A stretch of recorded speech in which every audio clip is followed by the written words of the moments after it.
On the third morning after my hip surgery, I watched a nurse throw away the get well balloon from a stranger down the hall. It bobbed once, hit the ceiling, and dipped into the trash. That was the moment I knew my children weren't coming. I'm Eileen Hart, 68, and that was the moment they let me go. Subscribe, and tell me in the comments where you're watching from. Thanks. The night before, I'd lain in the hospital bed stiff, half-drugged, but alert to every heel click and hallway hush, thinking they might still show up. My son, David, had promised to try and swing by. My daughter, Claire, had texted a heart emoji and nothing else. My granddaughter had posted a filtered story about her new lashes, smiling in a cafe 15 minutes away from the hospital. But the door never opened for me. Not once. My phone, face down on the tray, didn't light up.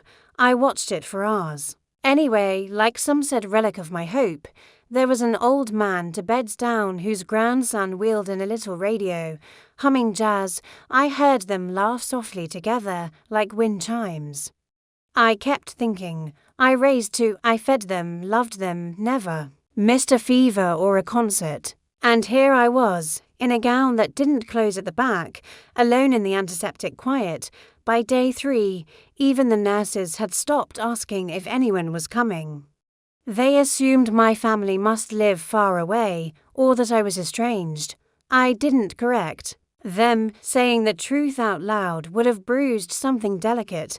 The balloon in the trash bobbed again, slowly deflating. I looked away. No flowers, no visitors, no voice saying you'll be okay. Mom, that's how it began, the soft, cruel way they let me go. I could lie and say I was shocked, but a part of me wasn't. A part of me, the part that used to sweep Legos from under the couch at midnight, the part that held hair back over a toilet at 1 a.m. The part that sat in every parent-teacher meeting like a quiet soldier that part of me already knew. It's just that knowing doesn't soften the sting. It doesn't hold your hand when you're wheeled out of surgery with cotton mouth and a heart full of ache. They didn't come. Not that day, not the next. Not even when I was discharged and had to Uber myself home with staples in my hip and a walker that clanged against the car door. 3 weeks later, Claire sent a message asking how I was feeling these days. I didn't respond, because by then, something in me had started to settle into a new truth. I was no longer their center, not their shelter, not their priority. I was a past obligation with a pension, and that realization didn't make me bitter. It made me light. It made me careful. And I've always been a woman who listens when silence speaks louder than words. I'll tell you what it's like to be erased, not with cruelty, but with indifference. It's like standing on a shore, waving at a boat that used to carry your name, and watching it drift away without ever turning back. But let's go back, for a moment, to what came before the silence, because it wasn't always this way. It never starts this way. There was a time when my children were small and my world revolved around their laughter, their allergies, their birthdays and late-night terrors. There was a time when I would have moved mountains just to see them happy, and they know that. They say memory softens over time, but I remember everything. The cereal bowls, the midnight coughs, the wet mittens left on radiators, and the band-aids I peeled from elbows with a whisper and a kiss. I remember the weight of carrying more than I had money, time, strength, and never once making them feel it. That's what motherhood was too. Me, the quiet act of subtraction. Claire was colicky from birth. I walked her for hours across our 2-bedroom rental in Fremont, listening to the floorboards moan beneath me. She only slept when pressed against my chest, and so I slept sitting up for the better part of 6 months. I had stitches still healing and a husband working the midnight shift. And yet I never let her cry alone. Not once. David was gentler, but he broke things. Toy trucks, picture frames, a neighbor's fence. I spent whole summers apologizing on his behalf, writing checks we couldn't afford, and baking apology cakes like some smiling. Unpaid diplomat of a boy who never quite knew how much chaos he left in his wake. He was sweet about it, in the way that children are a kiss on my arm, a crayon drawing that said "Sorry, Mom" in shaky block letters. I kept those drawings. Some are still in my bottom drawer, under old insurance papers and birth certificates. There were years when I didn't buy myself new shoes because David needed braces. When I turned down overtime at the pharmacy so I could be at Claire's dance recital, she was a daisy in the background, hardly moving, but she looked for me in the crowd and I needed to be there. I saved every report card. I remembered every friend's name, every allergy, every enemy and phase. I sat at kitchen tables trying to teach long division, even though I barely remembered it myself. I stayed up wrapping presents until my back ached and my fingers were sore from scissor cuts. I never forgot to sign a card, never forgot a birthday, not even theirs, not even my husband's. Even when he did, I covered for him more times than I care to count. Absences, moods, drinks. I made our home feel whole when it wasn't, because the world didn't need to know that their father's love came in inconsistent bursts. What mattered was that they felt safe. I gave them that. I did the things no one notices until they're gone: clean socks in drawers, lunches with the crusts cut off, warm cars at 7 a.m. in February.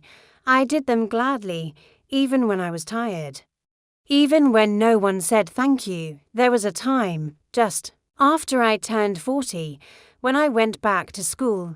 Just night classes at the community college: biology, algebra, even a little French. I wanted to become a nurse. I told the kids it was for them.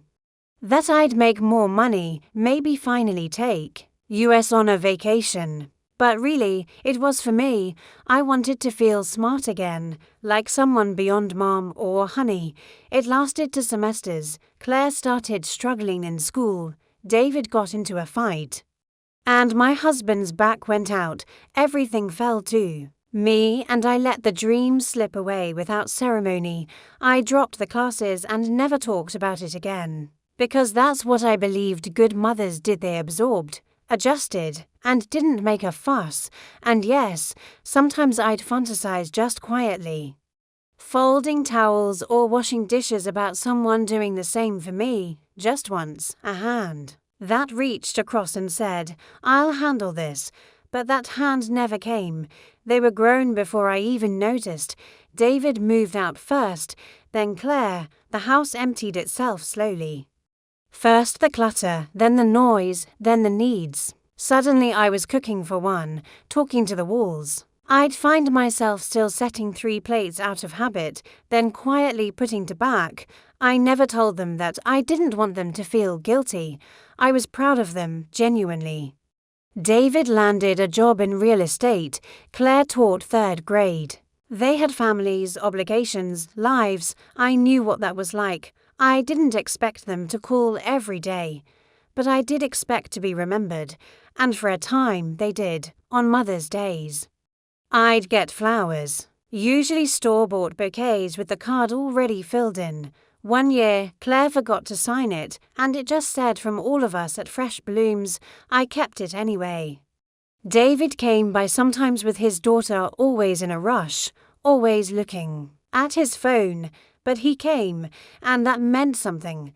There were Sundays when I'd bake just in case they dropped by. I'd leave the front porch light on, imagining the sound of their car pulling up. Some weeks they did, most weeks they didn't. But I kept baking. That was the rhythm of it. Love given without guarantee. Hope clung to like steam on a mirror. Even after my husband passed sudden heart attack, Tuesday morning in October, the last thing he asked was if we had any coffee filters. I didn't ask for help. I handled the arrangements. I took the folded flag from the honor guard. I shook hands and said thank you for coming in a voice that barely belonged to me.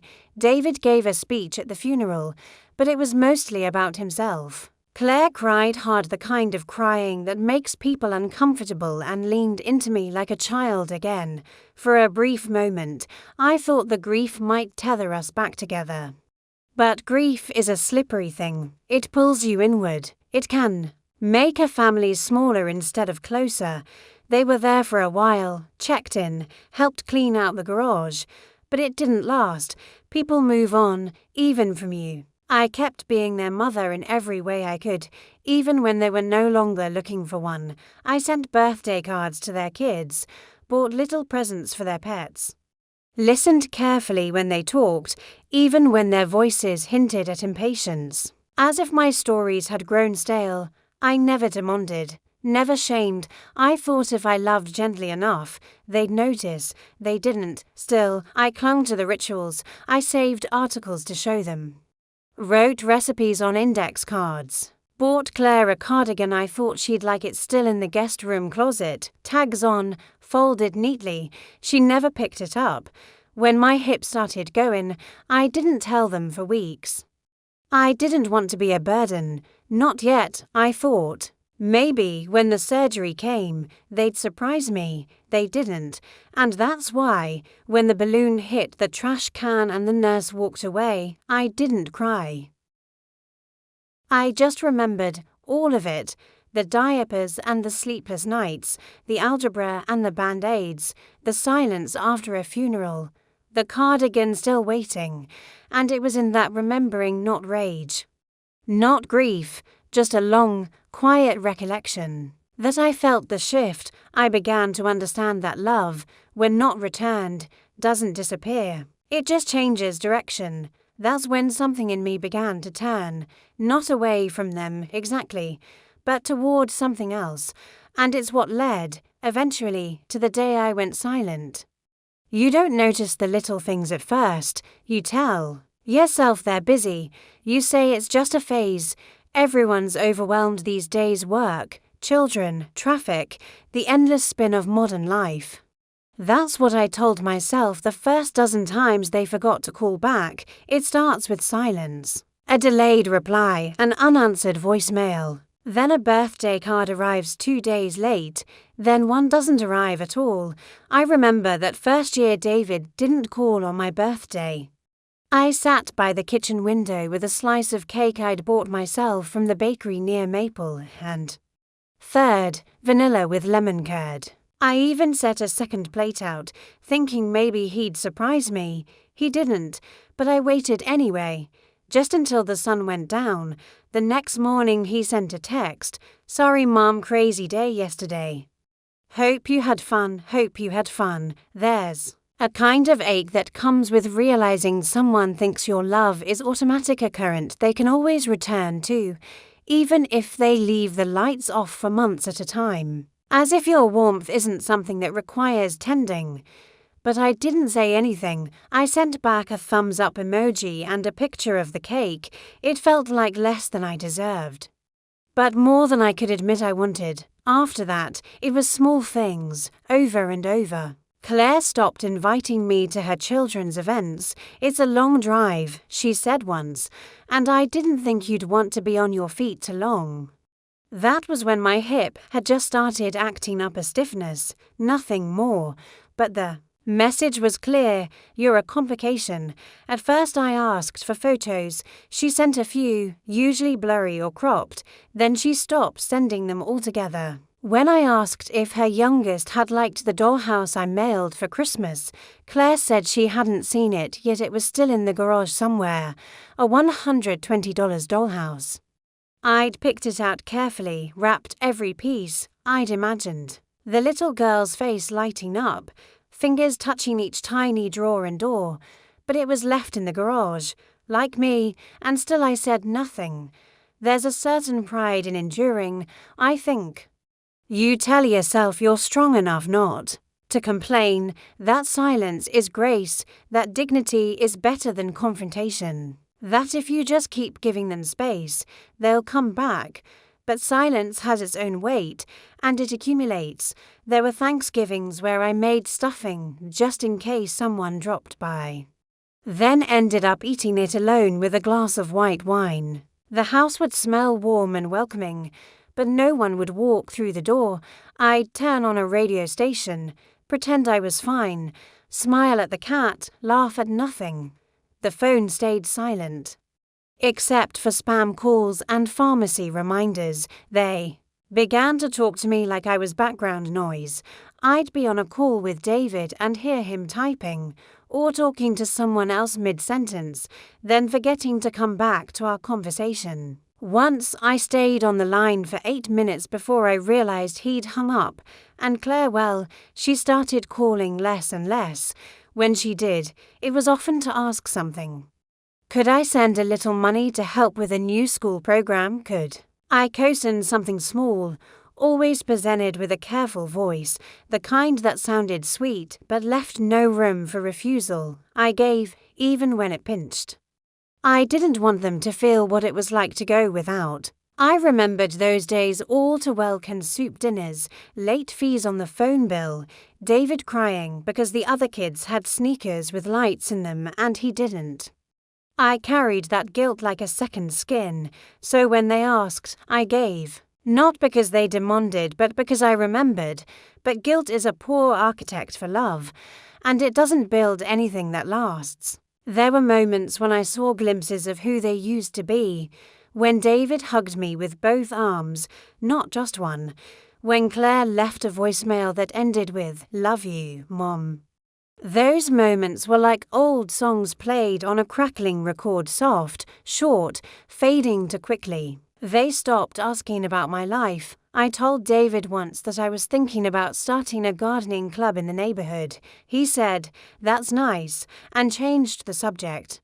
I don't think Claire knows I had a short story published in a local magazine 2 years ago, or that I take long walks with a woman named Joyce every Sunday morning, and we talk about books. They don't know who I am anymore. I don't think they want to.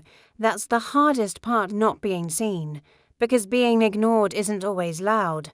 Sometimes it's polite, sometimes it sounds like, "Next time, okay," or "Sorry." Just swamped. It looks like your name being left off a group text. It feels like showing up to a family gathering and realizing no one saved you a seat. There was a dinner once Claire's husband got promoted, and they had a little party. I heard about it from a neighbor who saw the photos online. Claire never mentioned it. When I brought it up, she said, "Oh, it was just something small. I didn't think you'd want to drive that far." 2 towns over, 45 minutes, and still too far, so I stopped asking. I stopped bringing things up. I started shrinking. Emotionally, I said less, offered less, not out of malice, but because it hurt less to expect nothing. That's what 100 quiet hurts will do. They teach you how to disappear gently. They teach you how to fold your love into smaller and smaller boxes, until you're left holding a version of yourself that barely needs anyone at all. But there's a cost to that shrinking.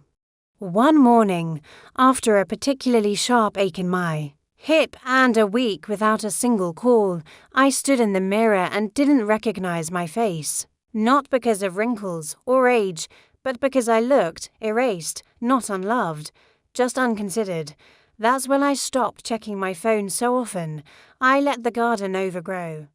I let the voicemails pile up, unanswered. I spent more time with Joyce. I started volunteering at the senior center 2 days a week, where people asked how I was and actually waited for the answer. And I began writing again, just small things, memories, reflections. Stories I'd lived but never told. It felt like slowly adding color back into a faded photograph. I didn't know it yet, but I was beginning to reclaim something. It didn't make the pain go away, but it gave me a place to put it. And eventually, I would need that strength. Because soon, they would cross a line I couldn't come back from. It came in a beige envelope with my name typed across the front. No return address, no handwritten note. Just a window pane revealing the title of a firm I didn't recognize. Holbrook and Myers, Estate and Elder Law. I remember the exact moment I opened it. The house was quiet. Afternoon light spilled across the living room like pale silk. I had just made tea, Earl Grey, with a splash of milk.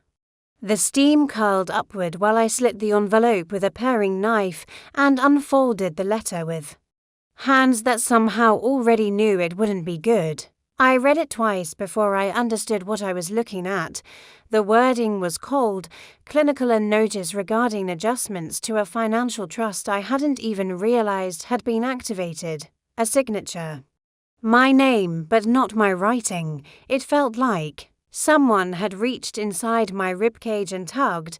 At first I thought it was a mistake, some clerical mix-up. A misplaced form from the time after my husband's death, when the finances were murky and the legal conversations vague.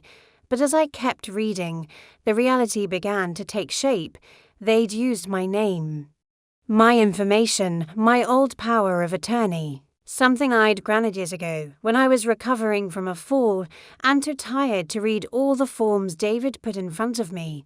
Back then, he'd said it was just in case, to help with bills, to make things easier, and I had trusted him. What this letter made clear was that over the past year, small changes had been made to the way my accounts were being handled. Not withdrawals, not yet, but reassignments, reallocations, the early formation of a trust that shifted my estate's beneficiary designations, language so carefully crafted I almost didn't see it.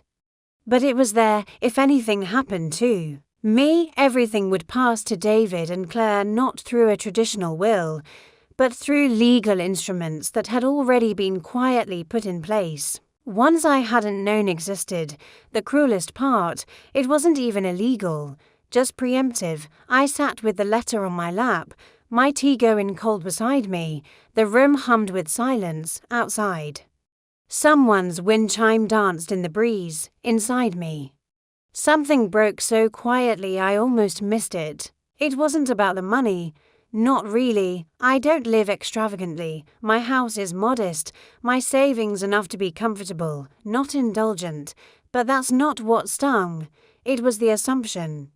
The certainty that I wouldn't notice, that I wouldn't care, that I would quietly slip away either in body or in mind, and they could tidy up behind me.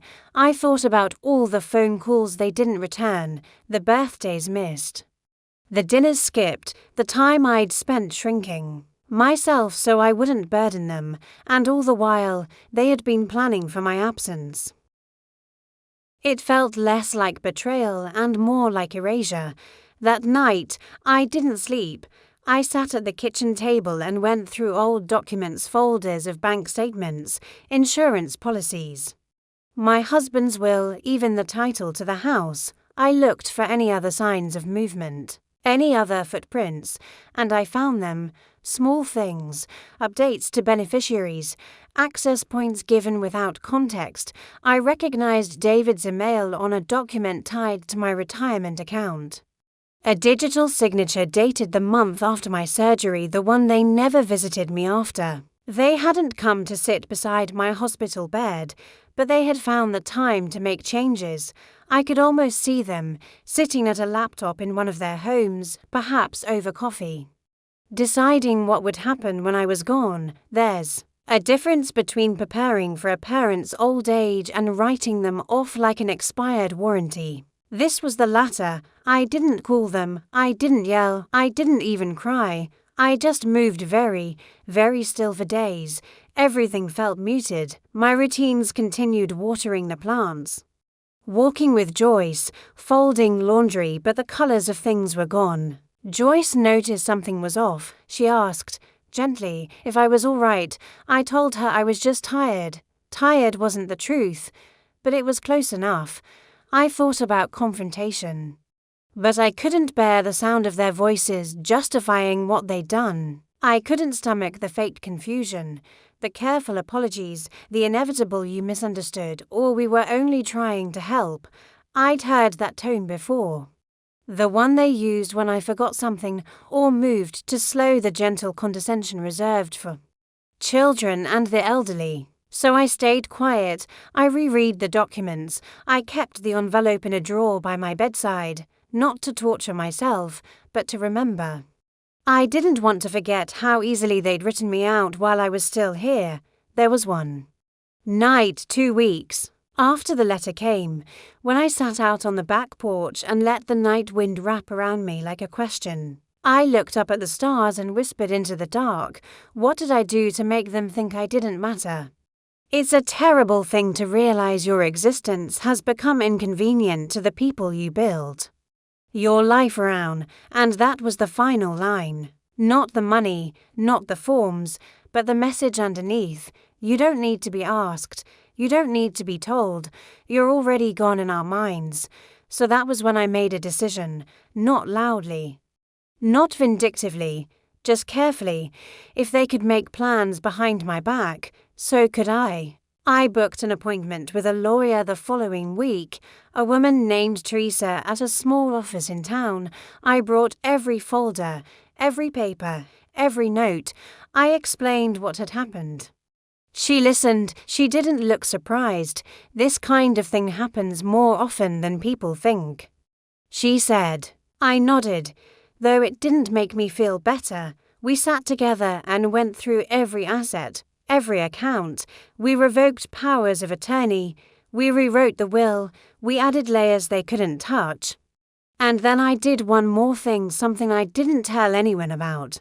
I named a new beneficiary, someone who had shown up, not because of blood or duty, but because of presence, someone who saw me. I left Teresa's office with a new file in my bag and a strange peace in my chest, the kind that doesn't erase the hurt, but gently closes the door on it. It wasn't revenge, it was reclamation, and from that moment on, I moved differently. I didn't slam any doors. That's not how I was raised, and not how I raised them. No rage, no scenes. No declarations to be regretted. I've always believed that silence is more lasting than any shouted truth. You feel it in the walls, it lingers, it says more by what it withholds. So I went silent, not to punish them, but to preserve myself. After the meeting with Teresa, I started moving differently. Not outwardly, not at first, the same cup of tea each morning. The same walk around the neighborhood, the same visits to the library, where I would sit in the corner near the large windows, reading the same pages twice because my mind drifted. But something inside me had changed shape, as if a locked door had quietly swung shut, and I was the only one holding the key. I stopped initiating calls. That was the first step. No check-ins, no polite just thinking of you texts, no offering to babysit or asking about weekend plans, or pretending to be involved in lives that had no room for me. I wanted to see what would happen. If I simply stepped back, for a while nothing happened at all. 3 days, then 6, then 2 weeks. At first, I thought maybe they were giving me space. But space doesn't stretch out into silence unless someone chooses to let it. I watched the days pile up like leaves on an unkempt lawn. No one came to rake. David eventually texted, "Hey Mom, haven't heard from you. Everything okay?" I stared at it for a long time, not angry, just empty. The kind of empty that makes you realize how full you used to be, how much you used to give. I didn't respond. Claire messaged the next evening. "Saw your porch light was off when we drove by. You home?" That one stung in a different way. She was close enough to drive past. Close enough to notice a light and yet not close enough to stop, knock, or call before. I wondered if she hesitated, if she thought about it and decided not to. I wondered what her husband said, what excuses they gave each other as they drove away in silence. I didn't answer her either. The silence started to grow, stretch its legs. I let it, not because I wanted to hurt them, but because I needed to see who they were without my prompting, my reminders, my endless reaching out. For years, I had been the glue. The soft thread pulling holidays together, sending cards, keeping numbers straight, reminding them to call one another, smoothing over the edges of forgotten anniversaries and lukewarm apologies. Without me doing all of that, things simply stopped happening. No one scheduled Easter, no one asked what I was making for Thanksgiving, and I was finally free of the performance.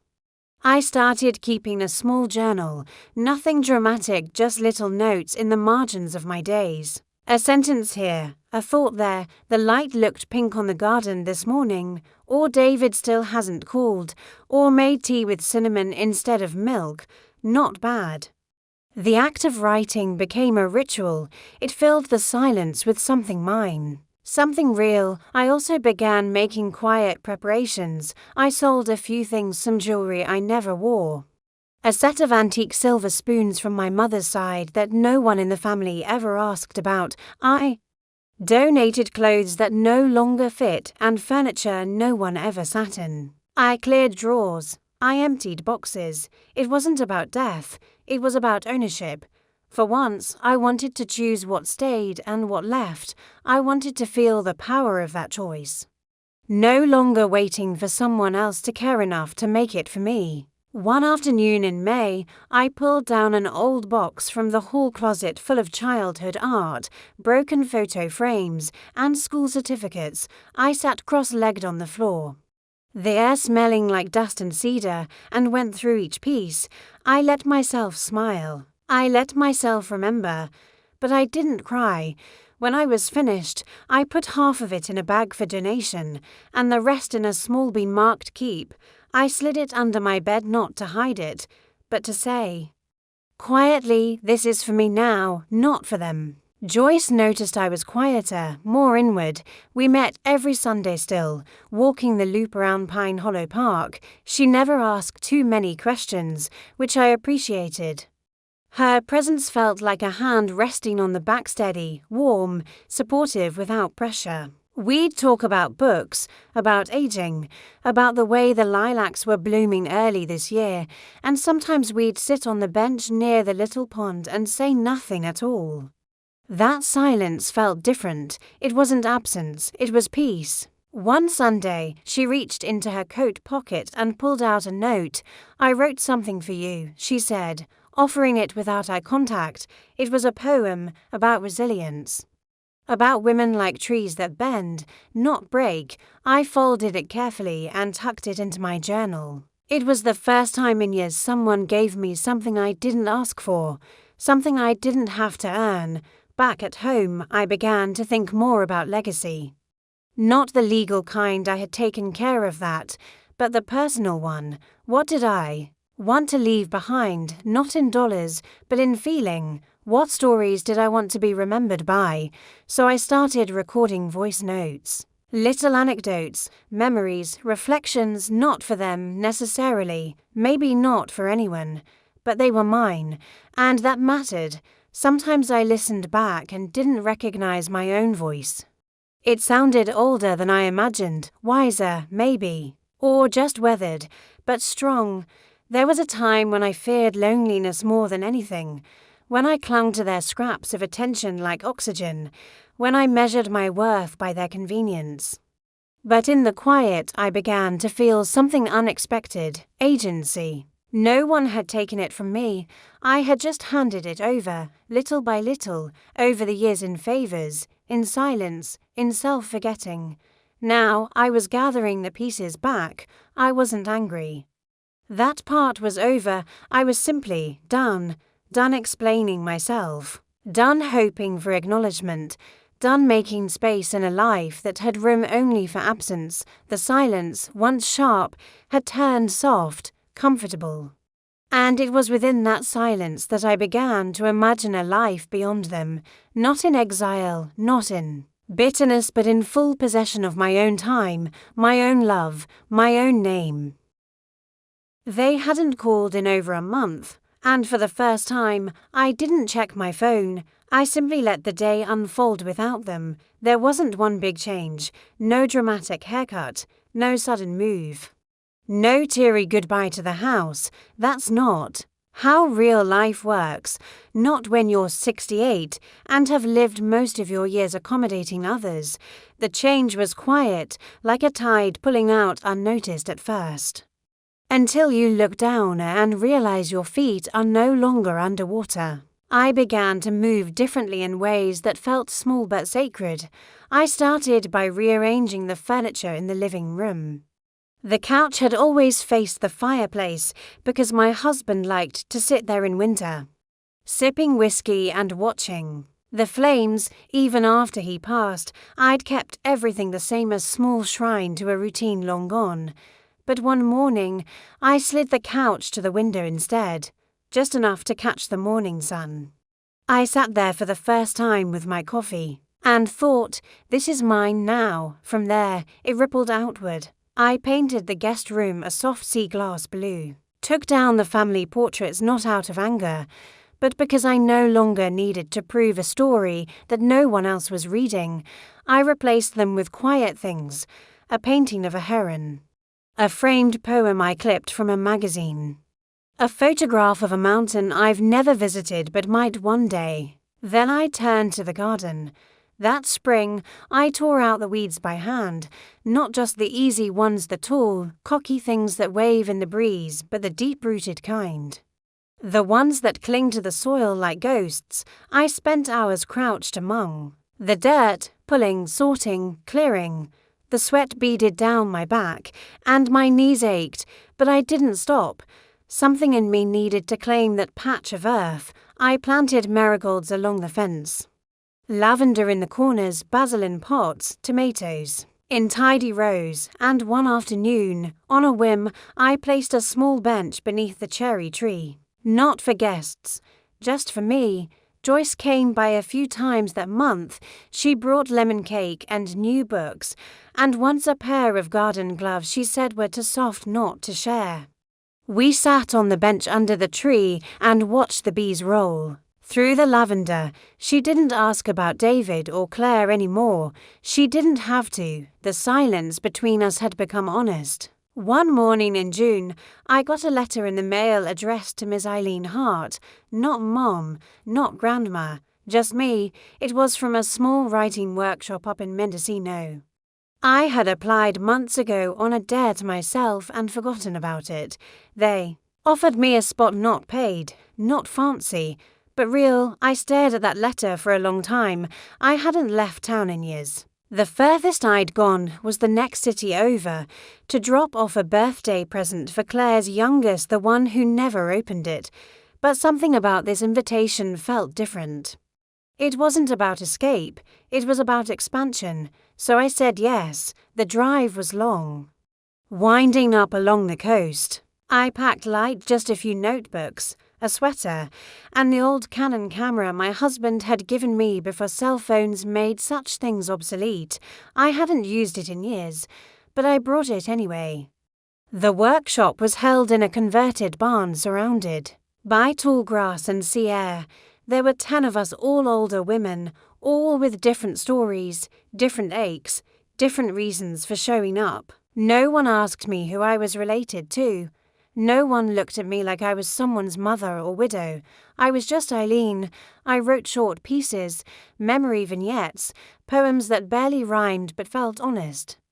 The facilitator, a woman with kind eyes and a voice like rain, said something one night that stayed with me. There's power in telling your truth even if no one claps. That line echoed in me for days. I came back from Mendocino with wind-tangled hair and a new sense of steadiness. Not joy, exactly, but clarity. I realized I had spent so many years trying to be useful, relevant, digestible. I had learned how to hold my breath for love. But now in this quiet chapter, one was learning how to exhale. I joined a book club. I started taking pictures again. I subscribed to a small local paper and sent in letters when I felt strongly about something. I bought nicer sheets. I deleted old voicemails. I let myself sleep late on Sundays and didn't apologize for it. The world didn't change, but I had, and slowly, the people around me began to sense it. Claire sent another text that went unanswered. Then a second. This time it read, "We miss you. Call when you're ready," but she didn't say why. She didn't say what they missed, my cooking, my checking in, the convenience of a mother who never asked for anything. I didn't answer, not out of spite, but because I needed space between the past and the person I was becoming. David left a voicemail around the same time. His voice was flat, Practiced, "Hey Mom, just wondering if we could talk."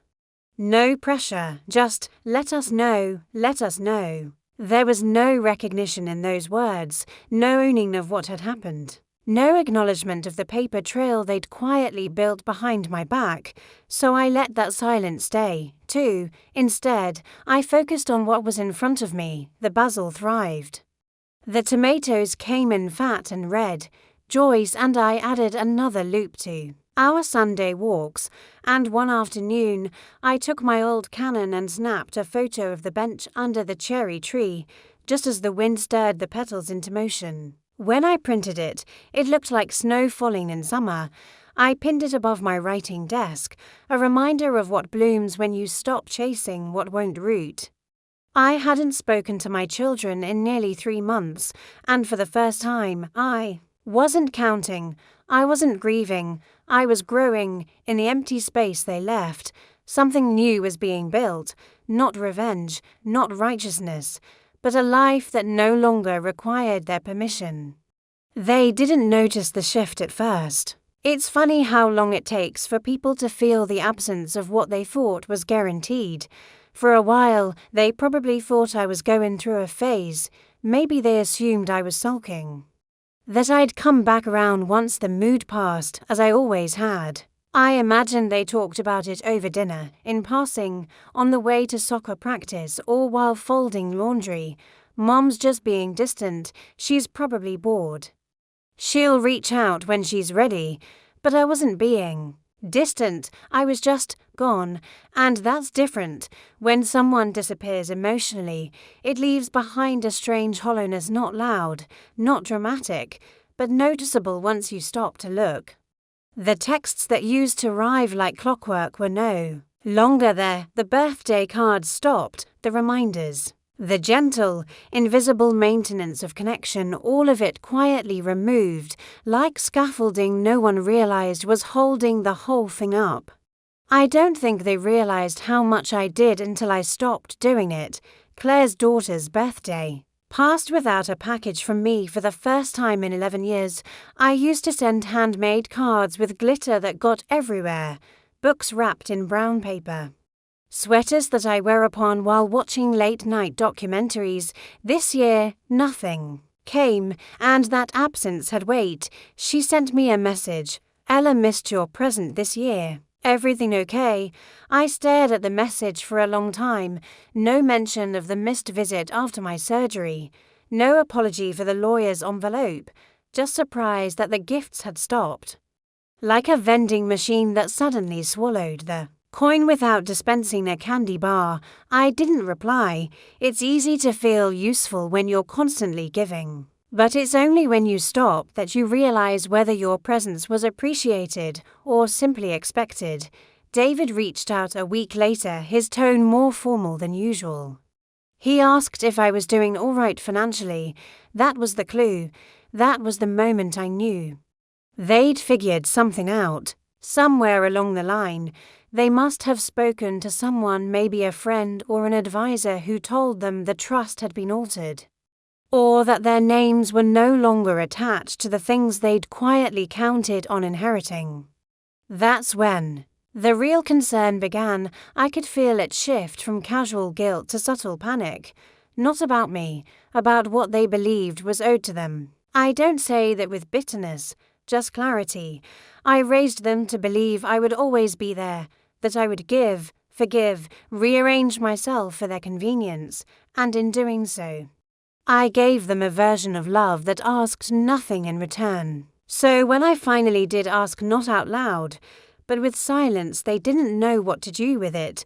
A week later, David called twice in one day. Then came a handwritten card from Claire. It was long, careful, full of memory. She wrote about the time we went camping in Tahoe when she was 8, how I made pancakes over a fire and braided her hair before the rain came. She said she missed me, that she wanted to talk. It was sweet, and I believe parts of it were real. But there was something missing, the thing I had waited for all those months. Not just the memories, not just the sentiment, but the truth. No one said, "We failed you." No one said, We saw your worth too late, and I think that's what keeps people from healing, not the wound itself, but the denial of the knife. So I didn't call, I didn't write back, not to be cruel, but because I was no longer willing to hold both sides of the bridge. In the meantime, I watched things shift from a distance. Claire's social media became quieter, fewer birthday posts, fewer proud mom moments. I wondered if the loss of my attention, my likes, my comments, my resharing and endless praise had finally registered. David, I heard through a mutual friend, had been asking about elder care costs, what insurance covered, what it didn't. I imagined they'd assumed my house would be their cushion, their just in case, their quiet plan, but the house had a new future now, and it wasn't theirs. It wasn't revenge. I keep repeating that because I need it too. Be understood, I didn't take anything from them. I just gave it elsewhere, to someone who showed up when it mattered. To someone who brought lemon cake and poems and laughter to my bench under the cherry tree. Someone who called me by my name and not just my role. Joyce never asked what she meant to me. She never hinted or hoped or hungered. She simply stayed. She helped me prune the lavender. She listened. She reminded me of who I was without expectation. And that's the thing I think my children will never fully grasp. What they lost wasn't money. It wasn't a house or an account or a list of items in a will. What they lost was access to my stories, my time, my care. They lost a history that only I held. Recipes that weren't written down, the names of great aunts they'll never meet, the family jokes, the bedtime songs, the way their father used to dance in the kitchen when he thought no one was watching. They lost the version of me that bent and stayed soft. They lost the right to say I did everything I could. And now all that remains between us is space not hostile, but deliberate, a boundary built not of anger, but of wisdom. Every Sunday, Joyce and I still walk. The tomatoes are done for the season. But I've already planted chard and kale for the fall. I'm thinking of taking another workshop, this one on memoir writing. I may never publish a thing, but that's not the point. The point is to leave behind a record that says I was here. And I mattered. One afternoon last week, I sat on the bench and wrote their names on a piece of paper. David, Claire. I folded it carefully and placed it under a stone near the roots of the cherry tree. Not to bury them, just to let go, and I felt lighter after. That they may never understand what they lost, but I do, and that's enough. It was a Tuesday in early autumn when I sat down to write it. The kind of day that doesn't announce itself grey, cool, a thin breeze whispering through the cracked window. I had meant to sweep the porch, but something in me pulled toward my writing desk instead. The air was still, the kettle warm on the stove behind me, and there was nothing pressing in the house, not anymore, not with things as they were. I didn't plan to write a letter. I just pulled out a sheet of stationery thick paper, the kind I save for birthdays and thank yous, and held the pen for a while. The garden outside had turned, the marigolds were brittle, and the basil long gone to seed. The bench under the cherry tree looked bare without its blooms. Even Joyce had mentioned it on our last walk, how everything felt quieter now, like the world was catching its breath before winter arrived. I began writing slowly, the way you do when you aren't sure who will read it. At the top, I wrote to the woman I used to be, and then I sat with that for a long time. I didn't know who exactly I was addressing, the mother, the wife, the woman who stood silently at kitchen sinks for 30 years. Or the one who lay in a hospital bed and waited for a door that never opened. Maybe all of them. Maybe just the part of me that had carried too much without asking to be held. I started simply. You tried your best. That's the first thing I want you to know. You gave your time, your body, your sleep, your voice. You turned yourself into something useful. Before anyone even asked. You smoothed over every edge, softened every sharp word, and carried guilt like it was part of your wardrobe. You didn't do it for praise. You did it because you believed that's what love was. And maybe, at the time, it was, but here's what no one tells you. Being needed is not the same as being cherished, and being quiet is not the same as being respected. You mistook your own absence in the narrative for humility. You taught them they could count on you, and they did, until they didn't have to, and when they stopped needing you, they didn't ask who you were underneath it all. I know you waited. You hoped for some reckoning, a small moment of truth, a visit, a hand on your shoulder saying, "We see you now," but that moment never came. Instead, they counted on your silence, and they were right too. You didn't speak, not then. But I am speaking now. I'm telling you that you mattered, even when they didn't say it, that your sacrifices weren't small, even though they were invisible, that the years you gave weren't wasted. They were simply not witnessed the way they deserved to be. That is not your fault. You gave them a foundation. You gave them a name to call in the dark. You gave them the space to grow without ever asking for the same in return. But now it's your turn. You don't owe anyone the pieces of yourself you haven't even gotten to meet yet. You don't have to explain the quiet you've built. You don't have to justify the joy you're starting to feel in the simplest things: a ripe tomato, the sound of birds, a good sentence in a book. They didn't come back the way you imagined, but you came back to yourself, and that's the real return. The words poured out of me after that. Not in a rush, more like a steady stream, soft and certain. I wrote about the loneliness I never named, the rage I swallowed, the times I stood in the middle of a room and forgot why I'd entered it, because my mind was so full of everyone else's needs. I wrote about the cardigan still folded in the closet, tags on, the gifts unopened, the phone that stopped ringing, the garden that kept blooming anyway. And then I wrote something I hadn't expected. I forgive you, not them, you, for all the times you thought love had to mean absence, for all the times you blamed yourself for their neglect, for the way you mistook being tolerated for being needed. I forgive you for not knowing better, and I'm proud of you for learning. When I finished the letter, I didn't sign it. There was no need. I folded it in half, then again, and slipped it into the bottom drawer of my writing desk, between the old tax files and a faded birthday card from my sister who passed 10 years ago. I didn't intend for anyone else to read it. It wasn't a letter for the world. It was a burial and a blessing in one. Afterward, I made tea.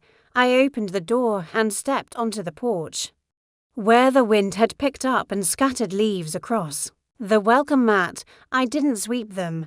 I let them stay. They belonged there. I walked down the steps and into the yard, where the soil was cooling but still alive.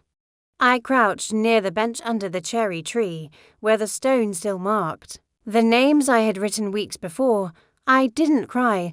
I just sat for a while, letting the silence speak for itself. That night, I slept deeply. For the first time in years, I didn't dream of unfinished conversations. I didn't imagine hospital rooms or phone calls or doors left half open.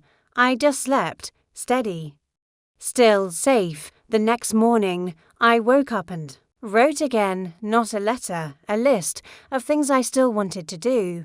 Walk the coastline in Maine, learn how to bake proper French bread, plant zinnias next spring, record more stories. Ask Joyce about her late husband, find my mother's recipe for lemon custard, take the train somewhere, just because. The list was long. It surprised me. I had more to live than I thought. And none of it required anyone else's permission. That letter, the one folded and tucked away, didn't just release the past, it returned me to the present, to a version of myself that no longer waited to be chosen, and that changed everything. I keep the windows open most mornings now, even when it's chilly, even when the light is grey and the sky can't decide if it wants to rain or just sulk. I like the way the breeze moves through the curtains. It reminds me that time doesn't stop for anyone's grief. that the world keeps turning, not out of cruelty, but because it has to, and so do we. My days are simple. I wake early, not because I must, but because I want to see the light change. It starts pale and peach-coloured over the neighbour's roof, then stretches long across my garden. The marigolds are mostly gone, but the kale is thriving. I talk to the plants while I water them, not out loud, just under my breath the way you speak to something you trust not to judge you. Joyce comes by twice a week now. She brings a thermos of coffee with cinnamon and sometimes a sandwich we split on the bench under the cherry tree.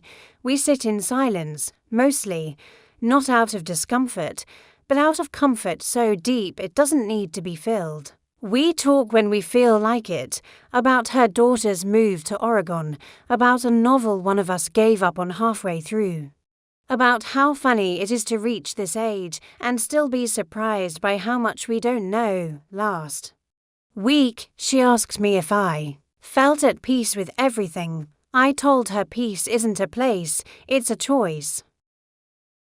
And I make that choice every morning, not always easily, not without effort, but consistently. I've learned that freedom isn't something loud. It doesn't arrive like a parade or a windfall.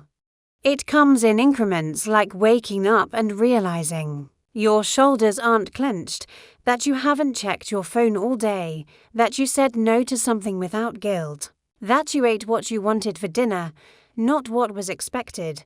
For years, I mistook noise for closeness, the chaos of family, the mess of being needed, the background static of always doing. I thought silence meant absence, and absence meant I was no longer loved. But now I know different. Silence can be sacred. It can be soft, not sharp. It can make space for your own voice. The one you forgot to listen to for decades because someone else was always talking louder. I've started reading poetry again, not the kind with rhymes and perfect structure. The kind that feels like a secret whispered just for me, words about sky and breath and aging without apology. Some days I write my own, I don't show them to anyone. I don't need to. My house is clean, but not sterile.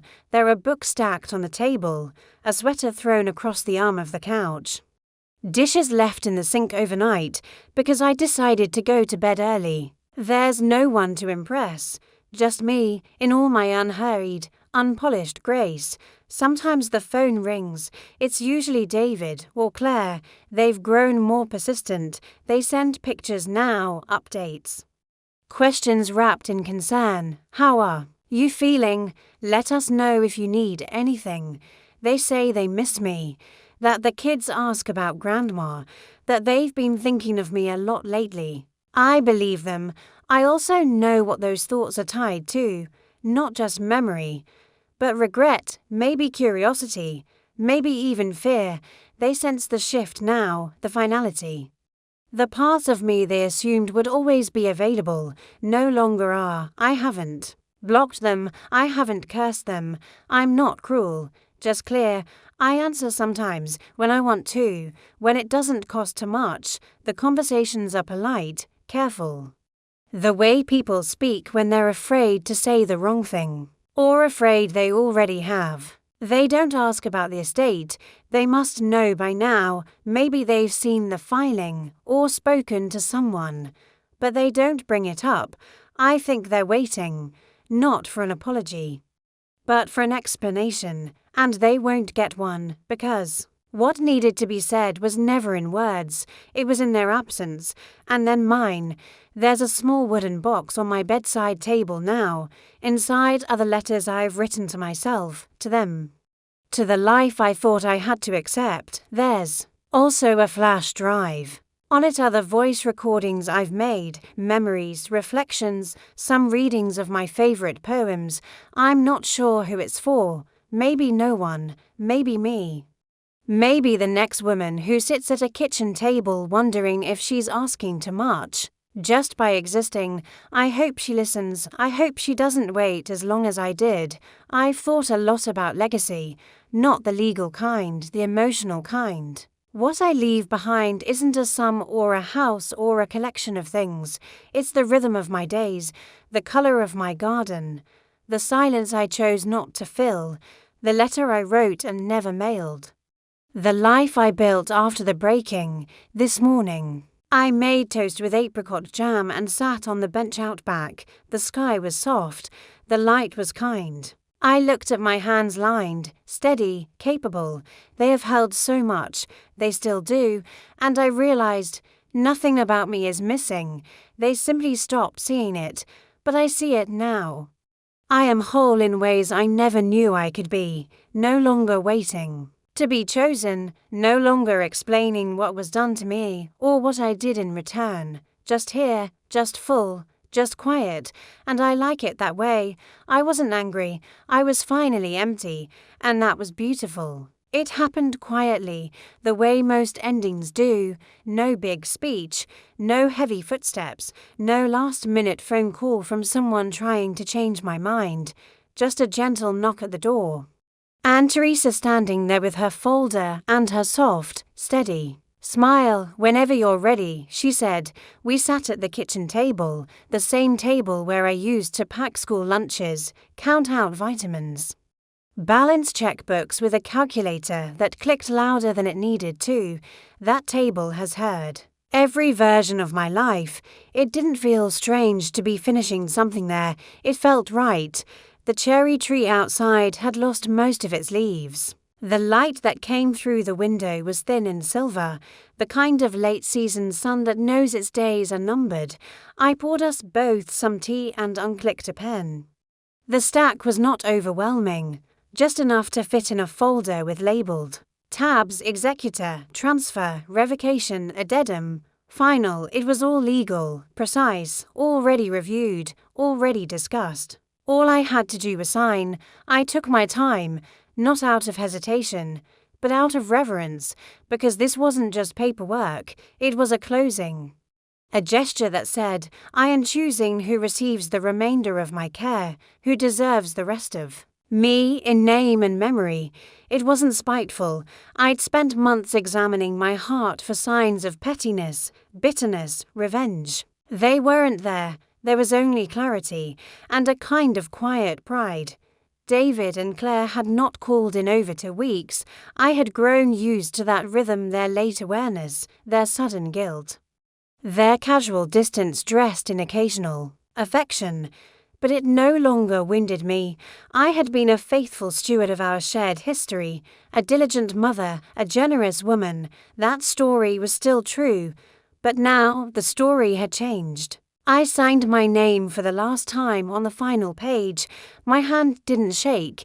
The air felt still around me, like something had settled, when Teresa gathered the papers and placed them back in her bag. She looked at me not with sympathy, not with surprise, but with something that almost looked like respect. I'll file everything by Thursday, she said. You've done the right thing, Eileen. I nodded, because I knew that already. After she left, I sat at the table for a long time. I didn't make another cup of tea. I didn't clean up right away. I just rested my hands flat against the surface that would warm beneath my palms and let myself feel the weight of a decision that had no undoing. I thought I might cry, but the tears didn't come, not because I wasn't sad, but because the grief had already moved through me months ago. This was something else. This was release, that afternoon. I took the folder she left behind, the duplicate copy, and slid it into the top drawer of the old cabinet in the den. I placed it between a photo album from 1983 and a binder of recipes written in my mother's handwriting. It didn't need to be hidden. It just needed to be kept safe. Afterward, I opened the windows. The wind had picked up, leaves scattered across the floor. The edges of the curtains lifted. The house didn't feel empty. It felt aired out, a place where nothing was pretending anymore. That evening, I walked through each room and let my eyes rest on the objects that had meant something. The armchair by the bookshelf, the dish with sea glass on the mantel, the crocheted blanket I started and never finished, still folded neatly on the foot of the bed. I didn't feel sentimental. I felt present. Joyce called as I was watering the plants near the window. She asked if I wanted to meet for breakfast the next morning. I said yes. I told her I'd bring the lemon muffins she liked. She didn't ask about the papers. She didn't ask if I was okay. She just said, "Sleep well, Eileen." And I did. That night, I wrote one more note. Not a letter, not something formal. Just a small square of paper I placed in the top drawer with the documents. It read, "To whoever finds this, please know, this was not a punishment. It was a protection of a life hard earned, of peace hard won." Then I folded it and left it there. In the morning, the light came through early. I made the muffins. I wrapped them in a towel and tied the ends with string, the way my mother used to. I walked to the cafe where Joyce was waiting. We ate and talked and watched the street fill slowly with people who had no idea the kind of decision I'd made only the day before, and that was the thing. No one could see it, but I felt different, like I'd stopped trying to be the archivist of a family that no longer remembered what I held. Like I'd stopped waiting to be seen by people who never learned how. Joyce said something funny about the server's hair and I laughed aloud. The couple at the next table looked over, and I didn't shrink from the sound. I let myself laugh. On the walk home, I took the long route, the one past the church with the crack steps, and the house with the red shutters that's always had a broken porch swing. I passed a child riding her scooter, wobbling, laughing, catching herself, and I thought, this is it. This is what I saved myself for. Not perfection, not revenge, but ordinary joy. The kind that comes in stolen moments, unexpected grace, the feel of lemon sugar on your tongue and the sound of your own name said by someone who truly sees you. The wind lifted my hair. The street was golden with leaves. I stopped once before, reaching home and looked back, not with longing, not with sadness, but with the quiet knowing that I had given everything I could, and then I gave something to myself. Yesterday, I signed the papers. Today, I'm still here, and finally, I am free.